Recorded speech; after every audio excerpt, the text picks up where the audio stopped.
Hello, welcome to દિવ્યભોગ. આજે આપણે જમ્મુના ફેમસ રાજમા ચાવલ બનાવીશું, જે ખાવામાં ખૂબ જ ટેસ્ટી હોય છે.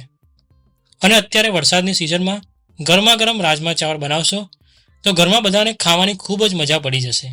તો ચાલો સ્ટાર્ટ કરીએ આપણી રેસીપી.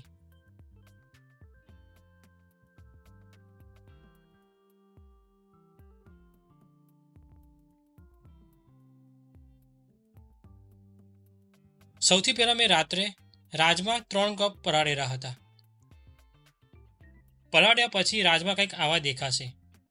હવે રાજમાનું પાણી કાઢી લઈશું અને કુકરમાં નવું ફ્રેશ પાણી ઉમેરીશું.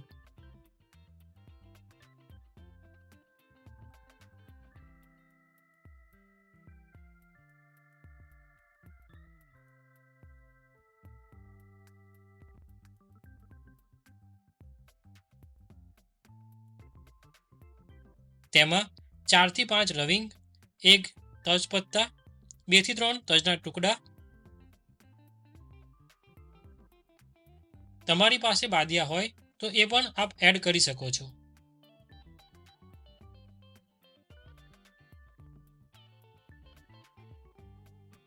હવે તેમાં મીઠું સ્વાદ અનુસાર ઉમેરીશું અને 1/4 ટેબલ સ્પૂન ખાવાનો સોડા ઉમેરીશું, જેનાથી રાજમા ખૂબ જ સારી રીતે પાકી જશે. હવે તેને બરાબર મિક્સ કરીને 5 થી 7 જેટલી સીટી વગાડીશું.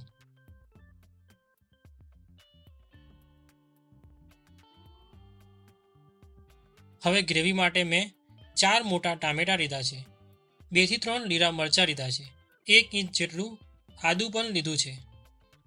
જો આપ બહુ તીખું ના ખાતા હોવ તો મરચાંનું પ્રમાણ ઓછું કરી શકો છો. હવે મિક્સી જારમાં ટામેટાં, આદું અને મરચાંને એકદમ ફાઇન પ્યોરી બનાવી દઈશું.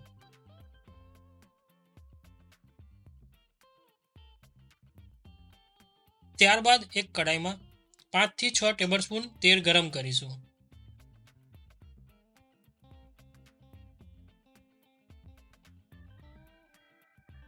તેમાં 1 ટેબલ સ્પૂન જીરા ઉમેરીશું, 1 રાળ સૂકું મરચું ઉમેરીશું, 1 તજપત્તા ઉમેરીશું. આપણે જે પ્યોરી બનાવી છે તે હવે આપણે એડ કરીશું.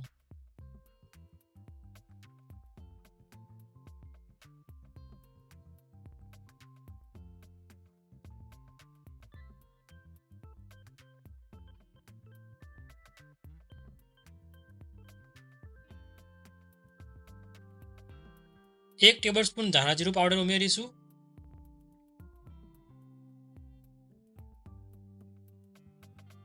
1 ટેબલ સ્પૂન હળદર પાવડર ઉમેરીશું. હવે 1 ટેબલ સ્પૂન લાલ મરચું પાવડર ઉમેરીશું, 1 ટેબલ સ્પૂન લાલ કાશ્મીરી મરચું ઉમેરીશું. હવે સ્વાદ અનુસાર મીઠું ઉમેરીશું. મીઠું રાજમામાં પહેલાં પણ ઉમેર્યું છે, માટે તેવી રીતે જ મીઠું ઉમેરીશું. હવે 1 ટેબલ સ્પૂન હોમમેડ ગરમ મસાલો ઉમેરીશું. 1 ટેબલ સ્પૂન આમચૂર પાવડર ઉમેરીશું. હવે મસાલાને બરાબર મિક્સ કરી લઈશું અને ઢાંકણ ઢાંકીને 5 થી 7 મિનિટ માટે મીડિયમ ફ્લેમમાં રાજમાને પાકવા દઈશું. હવે ઢાંકણ ખોલીને એકવાર બરાબર મિક્સ કરી લઈશું. તેલ છૂટું પડી ગયું છે. કુકરમાં થોડાક રાજમા મેસર વડે મેશ કરી લઈશું, જેનાથી થિકનેસવાળી ગ્રેવી બનશે.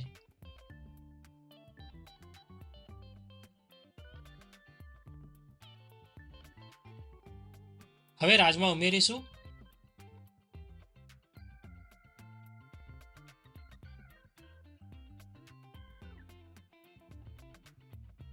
અને રાજમાનું પાણી પણ ઉમેરી લઈશું અને તેને બરાબર મિક્સ કરી લઈશું.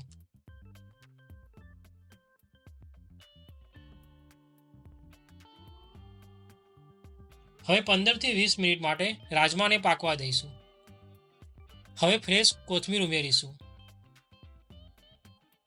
કસૂરી મેથી ઉમેરીશું.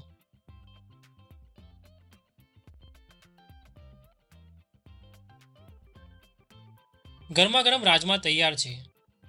હવે આપણે ભગવાનને થાળ કરીશું.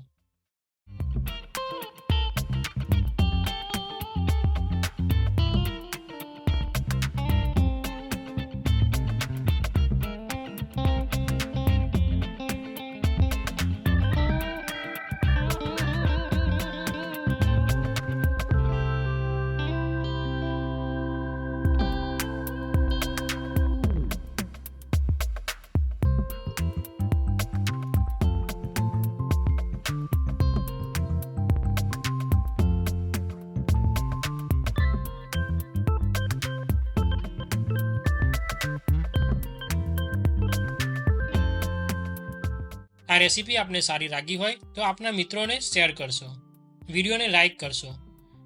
આપ આ રેસીપી ઘરે એકવાર જરૂરથી ટ્રાય કરશો અને આપને આ રેસીપી કેવી લાગી તે અમને કોમેન્ટ દ્વારા જરૂરથી જણાવશો. આવી જ નવી વાનગીઓ માટે દિવ્યભોગ ચેનલને સબસ્ક્રાઇબ કરવાનું ના ભૂલશો અને બાજુમાં આવેલ બેલ આઇકોન બટનને જરૂરથી દબાવશો, જેથી અમારા વિડીયોની સૌથી પહેલી નોટિફિકેશન આપને મળે.